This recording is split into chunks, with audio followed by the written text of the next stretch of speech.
नमस्कार दोस्तों लद्दाख को लेकर फाइनली सरकार का बड़ा फैसला आ चुका है। देखिए, आप सब जानते हैं 2019 में आर्टिकल 370 एब्रोगेट करने के बाद लद्दाख को एक सेपरेट यूनियन टेरिटरी डिक्लेयर कर दिया गया था। वैसे तो उस समय लोग काफी खुश थे क्योंकि दशकों से जो डिमांड थी वो मीट हुई थी, लेकिन उसके बाद लोगों का प्रदर्शन स्टार्ट हुआ, लोगों को रियलाइज हुआ कि उससे काम नहीं चलेगा। तो इनफैक्ट आपको पता ही है कि सोनम वांगचुक जी, जो अभी जंतर मंतर पर वैसे ही प्रोटेस्ट कर रहे हैं, उन्होंने भी काफी बढ़ चढ़कर हिस्सेदारी ली थी, फास्ट किया था ताकि डिमांड्स को मीट किया जाए। तो ऑल्दो सरकार ने सभी डिमांड्स मानी नहीं है, लेकिन हाँ, कुछ एक फ्रेमवर्क लाया गया है। सरकार ने प्रपोज किया है कि लद्दाख को एक नए आर्टिकल 371 फ्रेमवर्क के तहत डाला जाएगा। मतलब एक कस्टमाइज होगा जो कि सिर्फ लद्दाख के लिए होगा, और वो अभी तक पूरे देश में कहीं पर भी नहीं लागू हुआ है। और यहां पर Ladakh to get union territory level body hill council सभी 7 डिस्ट्रिक्ट्स में लाया जाएगा। तो ये सारी चीजें हैं क्या, इससे इंपैक्ट क्या आएगा, अभी तक क्या हुआ, वो सब कुछ मैं आपको डिटेल से बताऊंगा। चलिए आगे बढ़ते हैं, लेकिन उससे पहले आप सबको बता दूं, आज स्टडी आईक्यू पर लास्ट डेट है। सबसे लोएस्ट प्राइस पर स्टडी आईक्यू के किसी भी यूपीएससी बैच को आप ले सकते हैं, जिसके अंदर प्रीलिम से लेकर इंटरव्यू तक की पूरी तैयारी कराई जाती है। 1-to-1 mentorship, test series, revision, बहुत कुछ है। अगर आपको और जानकारी चाहिए तो ये फोन नंबर दिया है, इस पे कॉल करिए, लिंक कमेंट सेक्शन में दिया हुआ है, वहां पर जाकर डायरेक्टली परचेज कर सकते हैं by using this code Ankit live, maximum discount के लिए। चलिए शुरुआत करते हैं। सबसे पहले देखते हैं कि हुआ क्या है। देखिए, गवर्नमेंट ऑफ इंडिया ने प्रपोज किया है एक new constitutional and administrative framework for Ladakh. मतलब एक ऐसा गवर्नेंस मॉडल जो अभी भारत में कहीं पर भी आपको देखने को नहीं मिलता है। आप सब जानते होंगे आर्टिकल 371 के बारे में। अब आर्टिकल 371 के अंदर कई सारे हैं, ABCDEFG। तो उसमें क्या है, अलग अलग राज्यों के लिए कुछ स्पेशल चीजें लाई गई हैं, और उसी के तहत यहां पर लद्दाख को भी डाला जाएगा। और यहां पर जो 6th शेड्यूल वगैरह है, ऑल्दो उसके अंदर इंक्लूड नहीं किया जाएगा, लेकिन कुछ प्रोविजंस लाए जा रहे हैं जिससे लद्दाख को फायदा हो सके। और ये जो अनाउंसमेंट है, मैं आपको बता दूं, लद्दाख के जो चीफ सेक्रेटरी हैं आशीष कुंद्रा, उन्होंने यहां पर बताया, सुनाया, अनाउंस किया after discussion with union government and Ladakhi representatives, जो इसको लेकर मांग कर रहे थे। अच्छा, इसके बारे में और जाने उसके पहले थोड़ा सा बैकग्राउंड समझ लीजिए। देखिए, जब हम लद्दाख की बात करते हैं ना, हिस्टोरिकली अगर आप देखोगे तो लद्दाख एक इंडिपेंडेंट हिमालयन किंगडम था, लेकिन 1834 में जो डोगरा जनरल हैं जोरावर सिंह, उन्होंने लद्दाख को कॉन्कर किया, और उसके बाद से ही जम्मू कश्मीर, जो कि महाराजा गुलाब सिंह के अंदर था, वो उसी का पार्ट बन गया, प्रिंसली स्टेट का पार्ट बन गया। और 1947 में जब भारत आजाद हुआ तो जम्मू कश्मीर, आप सब जानते हैं कि यहां पर जो है भारत का हिस्सा हुआ, और लद्दाख भी जो है भारत के अंदर में आया। तो एडमिनिस्ट्रेशन अगर आप देखोगे तो वो सब कुछ श्रीनगर से चला करती थी। मतलब लद्दाख की अपनी एक डिस्टिंक्ट आइडेंटिटी थी, और इसी को लेकर उनका लंबे समय से डिमांड था कि देखिए, हमारे को यहाँ पर प्रेफरेंस नहीं दिया जाता है। देखिए, जो टेरेन है वो काफ़ी डिफिकल्ट है, पॉपुलेशन काफ़ी दूर है, तो बहुत सारे इश्यूज थे जो कि लद्दाख की डिमांड आ रही थी कि देखिए, यहाँ पर जरूरी है कि हमें अलग तरीके से गवर्न किया जाए। तो दशकों से अगर आप देखोगे ना, तो जब से देश आज़ाद हुआ है, लद्दाख में एक डिमांड उठती रही है कि उनको एक यूनियन टेरिटरी बना दिया जाए, अलग उनको एक स्ट्रक्चर में रखा जाए, जम्मू कश्मीर के साथ नहीं रखा जाए, क्योंकि जम्मू कश्मीर के साथ जब तक लद्दाख है तब तक प्रेफरेंस सिर्फ कश्मीर को, जम्मू, उन्हीं पर्टिकुलर रीजन्स में होगा। यहां पर जो कारगिल हो गया, लद्दाख वाला रीजन हो गया, उनको प्रेफरेंस नहीं मिलेगा। और फाइनली यही हुआ। देखिए, 2019 में 5 अगस्त, आप सब जानते हैं, Jammu and Kashmir reorganisation act आता है, और इसके तहत जम्मू कश्मीर को यूनियन टेरिटरी बनाया गया, लेकिन जम्मू कश्मीर में लेजिस्लेटिव असेंबली डाल दिया गया, और अभी इलेक्शन वगैरह भी हुआ था, आप सब जानते हैं, जम्मू कश्मीर में। इसके अलावा लद्दाख को भी यूटी डिक्लेयर किया गया, लेकिन कोई भी लेजिस्लेटिव असेंबली जो है लद्दाख के लिए नहीं होगा।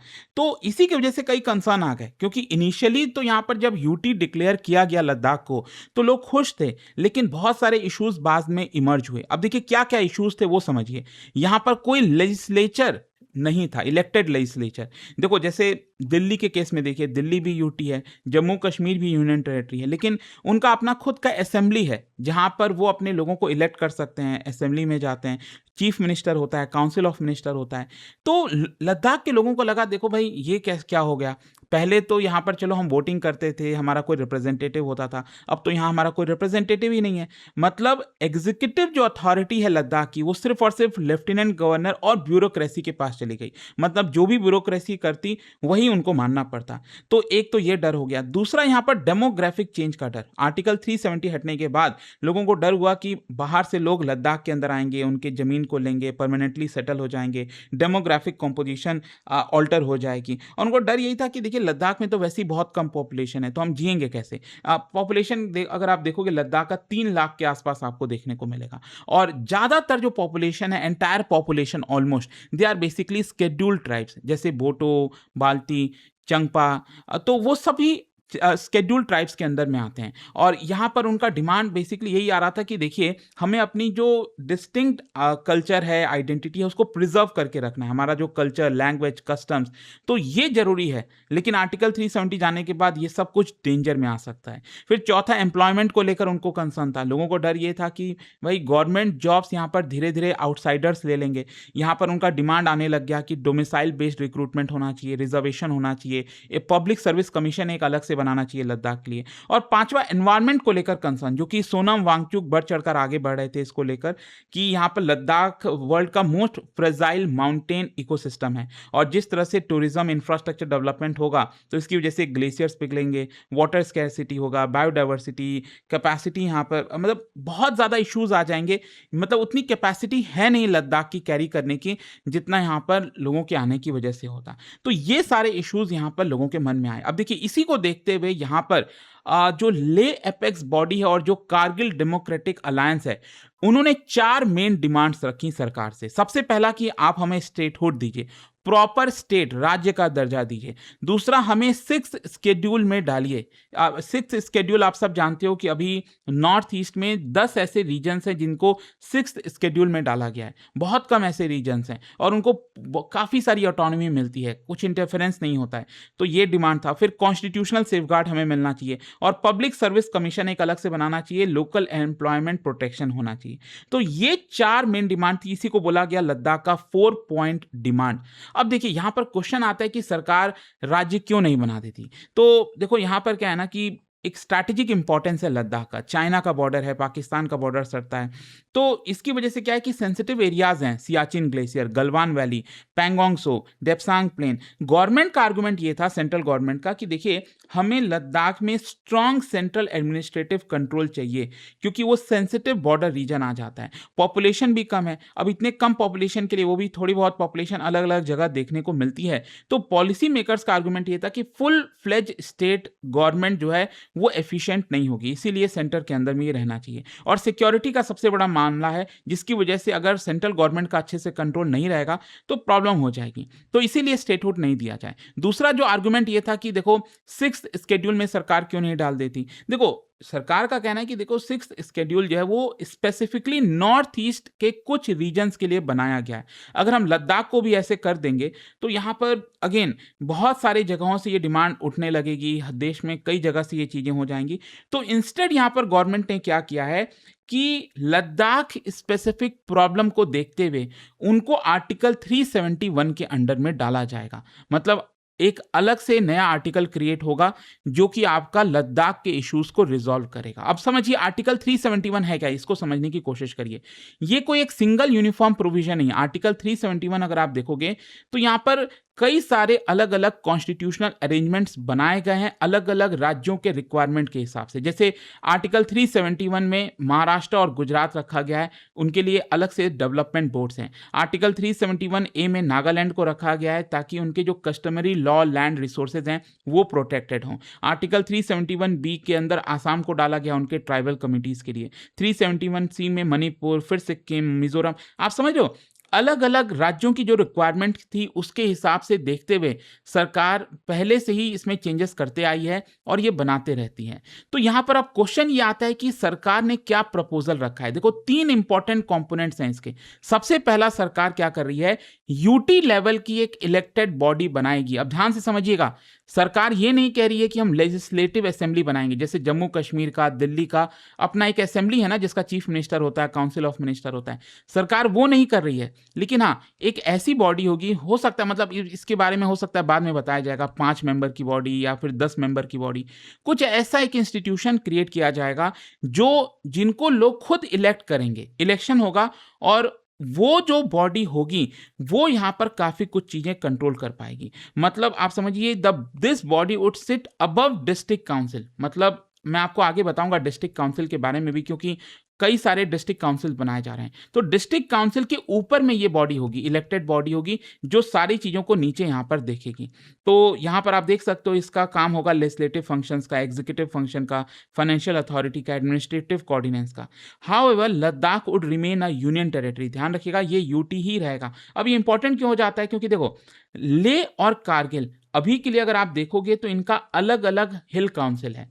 मतलब लद्दाख का एक लेह का एक हिल काउंसिल है, और ये जो कारगिल आप देख रहे हो इनका एक हिल काउंसिल है। तो दोनों का अलग अलग बॉडी, इलेक्टेड बॉडी। अब क्या एक सेपरेट एक मतलब यूनिफॉर्म इलेक्टेड बॉडी होगा।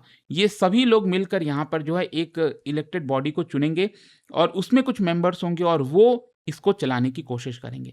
तो एक तो पहला ये हो गया कि इलेक्टेड बॉडी। दूसरा यहाँ पर हिल काउंसिल इन ऑल 7 डिस्ट्रिक्ट। देखो अभी तक क्या था कि जो ऑटोनॉमस हिल डेवलपमेंट काउंसिल है वो सिर्फ लेह और कारगिल में थी। मैंने आपको बताया ना, एक तो लेह का और एक कारगिल का। अब सरकार क्या कर रही है कि 5 जो नए डिस्ट्रिक्ट क्रिएट किए गए, आप देख सकते हो ये टोटल, पहले तो 2 था ही है, एक तो कारगिल और दूसरा लेह। इसके अलावा नुब्रा, शाम, चांगथांग, जास्कर, द्रास, ठीक है, ये 5 और नए डिस्ट्रिक्ट क्रिएट किए गए हैं। तो अब सरकार ये कर रही है कि ये जो ऑटोनॉमस हिल डेवलपमेंट काउंसिल है, ये जो सिर्फ कारगिल और लेह के लिए था, अब इन 7 डिस्ट्रिक्ट में अलग अलग होगा। तो अब इसमें क्या है कि अब आप देखिए यहाँ पर हिल काउंसिल के पास कुछ पावर्स होती हैं, जैसे कि लोकल रोड्स के लिए, रूरल डेवलपमेंट के लिए, एग्रीकल्चर, एजुकेशन, हेल्थ, टूरिज्म, इन सब का अपना खुद का पावर होता है। तो वो उस अपने पावर को एक्सरसाइज कर पाएंगे। ठीक है, तो दूसरा कंपोनेंट ये हो गया। और तीसरा है कॉन्स्टिट्यूशनल सेफगार्ड, जो मैंने अभी आपको बताया ना कि आर्टिकल 371 यहाँ पर अलग अलग राज्यों के लिए बनाया गया है। जो तो हो सकता है आगे चलकर सरकार कॉन्स्टिट्यूशनल अमेंडमेंट करे और यहाँ पर 371 जे के बाद के आता है, मतलब जो भी यहाँ पर बनाना है एक नया प्रोविजन लद्दाख के लिए बनाया जाएगा।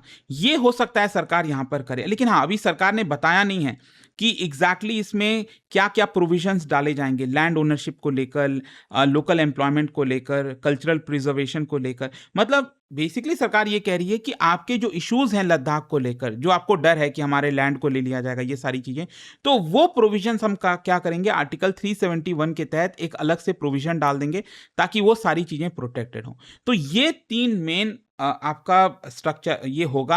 अच्छा यहाँ पर एक चीज समझिए, जो गवर्नेंस स्ट्रक्चर है लद्दाख में कैसे दिखेगा। एक तो सरकार ही है क्योंकि यूटी के अंदर में आता है सेंट्रल गवर्नमेंट, उसके नीचे यहाँ पर लेफ्टिनेंट गवर्नर रहेंगे जो गवर्नमेंट ऑफ इंडिया ही अपॉइंट करेगी, और फिर यहाँ पर उन लेफ्टिनेंट गवर्नर के नीचे ये इलेक्टेड बॉडी आएगा। मैंने आपको स्टार्टिंग में बताया था कि यूटी लेवल का इलेक्टेड बॉडी होगा। ये लेजिस्लेटिव असेंबली नहीं है, ये एक इलेक्टेड बॉडी होगा जो आगे चलकर हमें पता चलेगा क्या होगा। फिर उसके नीचे आएगा 7 ऑटोनॉमस हिल काउंसिल जो मैंने आपको बताया, और फिर विलेज पंचायत वगैरह। मतलब एक 3 टियर डेमोक्रेटिक स्ट्रक्चर बनाने की कोशिश की जा रही है, retaining UT status of Ladakh. अच्छा यहां पर एक और इंटरेस्टिंग चीज बताता हूं, एक और डेवलपमेंट हुआ है। सरकार का कहना है कि लद्दाख में 17 नए तहसील और बनाए जाएंगे। अब एक चीज मैं आपको बताता हूं, देखो क्या है ना कि लद्दाख में पहले से ही 15 तहसील थे, अब 17 और बनाए जाएंगे, मतलब कुल मिलाकर 32 तहसील हो जाएंगे। अब तहसील क्या होता है, जैसे एक डिस्ट्रिक्ट होता है, उस डिस्ट्रिक्ट में उसको अलग अलग पार्ट्स में डिवाइड कर दिया जाता है जिसको हम तहसील कहते हैं। अब ये तहसील इंपॉर्टेंट इसलिए होता है क्योंकि लोगों को जो भी सरकारी काम कराना है, income certificate, domicile certificate, caste certificate, कुछ भी, तो वो तहसील में जाकर कराते हैं। अभी तक क्या हो रहा था कि कम तहसील होने की वजह से लोगों को बहुत दूर दूर जाना पड़ता था। इनफैक्ट बोला जाता है कि 150 किलोमीटर, 250, 300 किलोमीटर तक चलना पड़ता था, जाना पड़ता था वहां पर अपना काम कराने के लिए। अब क्या है कि हर जगह अगर ये तहसील होगा तो लोगों को उतना जाने की जरूरत नहीं पड़ेगी, क्योंकि अब टोटल 32 तहसील हो जाएंगे। तो ये भी किया गया है। बट ओवरऑल अब देखो यही होता है कि इसका पॉलिटिकल इंपॉर्टेंस यही है कि प्रपोजल जो है वो लोगों की जो डिमांड थी लद्दाख के अंदर, उसको रिजॉल्व करने के लिए बनाया गया है। देखना होगा कि क्या यहाँ पर लोग उसको मानते हैं कि नहीं मानते हैं, क्योंकि चैलेंजेस भी हैं। डिस्पाइट ये अनाउंसमेंट करने के बावजूद जो है अभी भी कई सारे इश्यूज अनरिजॉल्व हैं। पावर्स अभी डिफाइन किया नहीं गया है, फाइनेंशियल ऑटोनॉमी क्या होगा, रिलेशनशिप लेफ्टिनेंट गवर्नर के साथ कैसा होगा, कई सारे क्वेश्चंस अभी रिमेनिंग है। बट क्योंकि ये खबर आई थी यहाँ पर लद्दाख को लेकर कि अलग से एक नया आर्टिकल 371 बनाया जाएगा, तो वो आई होप आप समझ पाए होंगे। जाने से पहले एक बहुत ही इंटरेस्टिंग क्वेश्चन, क्या बता सकते हो नामग्याल डायनेस्टी ऑफ लद्दाख ये किस वजह से जाना जाता है? लद्दाख की जो नामग्याल डायनेस्टी है उन्होंने क्या किया था? इसका जो राइट आंसर है आप सब जानते हैं, मेरे इंस्टाग्राम पर तो मिलेगा ही, वहां पर अगर आप नहीं हो कोई बात नहीं, टेलीग्राम से ले सकते हैं इसका सही उत्तर। और दोस्तों जैसा मैंने आपको बताया, अगर आप यूपीएससी की तैयारी कर रहे हैं, आज लास्ट डेट है स्टडी आईक्यू पर लोएस्ट प्राइस पर किसी भी हमारे बैचेस को ले सकते हैं। मेंटरशिप, टेस्ट सीरीज, बहुत सारी चीजें अवेलेबल हैं। प्रीलिम्स से लेकर इंटरव्यू तक की पूरी हम तैयारी कराते हैं यहाँ पर। इनफैक्ट अगर आप प्रीलिम्स क्रैक कर ले तो पूरा फी भी रिफंड हो जाता है। 18 बुक्स का पूरा सेट आपके घर पर भेजा जाता है। अभी भी कोई डाउट है, प्रॉब्लम है, ये फोन नंबर पर कॉल करिए, लिंक कमेंट सेक्शन में दिया हुआ है, यूज करिए कोड अंकित लाइव मैक्सिमम डिस्काउंट के लिए। स्टडी IQ IAS, आपका सिलेक्शन हमारा मिशन।